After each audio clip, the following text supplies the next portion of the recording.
মৃত্যুর আগে ঠিক কি ঘটেছিল জুবিনের সঙ্গে সত্যিটা জানালেন স্ত্রী গরিমা। আচমকাই গোটা দেশের সঙ্গীতপ্রেমী মানুষ চমকে গেলেন এক মৃত্যুর খবরে। হ্যাঁ, সবাইকে চোখের জলে ভাসিয়ে অকালেই চলে গেলেন ইয়া আলী জুবিন গার্গ। প্রাথমিক তথ্য অনুযায়ী সিঙ্গাপুর স্কুবা ডাইভিং করতে গিয়েই মৃত্যু হয় তার। হাসপাতালে নিয়ে গেলেও তাকে বাঁচানো সম্ভব হয়নি।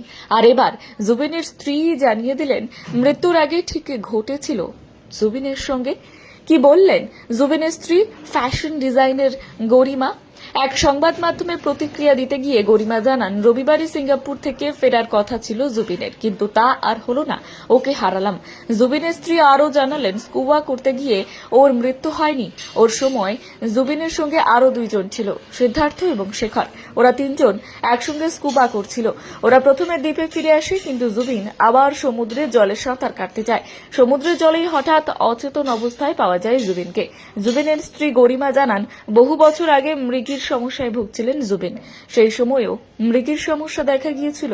বন্ধুরা ওকে হাসপাতালে নিয়ে গেলেও শেষ রক্ষা হলো না। মেঘালয়ের তুরায় জন্ম হয় জুবিনের। 3 বছর বয়স থেকেই সঙ্গীতের প্রশিক্ষণ শুরু করেন জুবিন। মায়ের কাছে তার প্রথম গান শেখা। পরে 1992 সালে পেশাগতভাবে গান গাওয়া শুরু করেন তিনি। অহমিয়া সিনেমার পাশাপাশি বাংলা সিনেমাতেও প্রচুর গান গেয়েছেন জুবিন। সঙ্গীত পরিচালক জিৎ গঙ্গোপাধ্যায়ের সঙ্গে জুটি বেঁধে মন মানে না পিয়ারে তার জনপ্রিয় গান। বলিউডে প্রীতমের হাত ধরে গ্যাংস্টার ছবির ইয়া আলী গান হইচই ফেলে দিয়েছিল গোটা দেশে। বহুবার নানা কারণে বিতর্কেও জড়িয়েছিলেন জুবিন।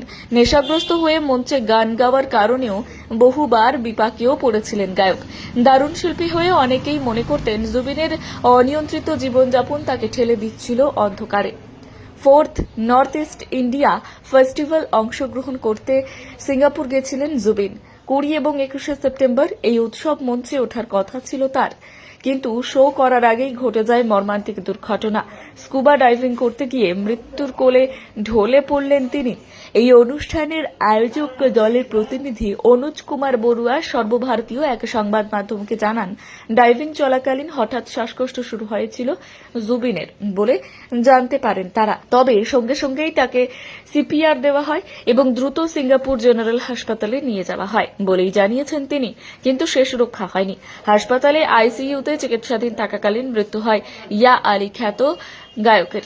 মৃত্যুর মাত্র একদিন আগে হঠাৎ অর্থাৎ বৃহস্পতিবার জুবিন গার্গ তার শেষ ইনস্টাগ্রাম পোস্টে সিঙ্গাপুর ভক্ত এবং শুভাকাঙ্ক্ষীদের আমন্ত্রণ জানিয়েছিলেন নিজের অনুষ্ঠানে।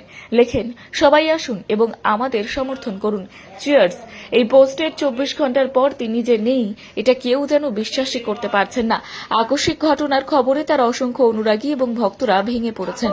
জুবিনের মৃত্যু সংবাদ ছড়িয়ে পড়ার পর অসম, উত্তর পূর্ব ভারত এবং দেশের বিভিন্ন প্রান্ত থেকে শোকবার্তা আসতে শুরু করেছে। তার অসংখ্য অনুরাগী এবং ভক্তরা সামাজিক মাধ্যমে গভীর শোক প্রকাশ করেছেন। তবে জুবিনের মৃত্যু নিয়ে ইতিমধ্যেই প্রশ্ন উঠতে শুরু করেছে। বছর 3 আগে জুলাই মাসে মাথায় গুরুতর চোট নিয়ে গুয়াহাটির হাসপাতালে ভর্তি হয়েছিলেন তিনি। তারপর থেকেই শরীর ভেঙে যায় গায়কের, পাশাপাশি মৃগী ছিল গায়কের।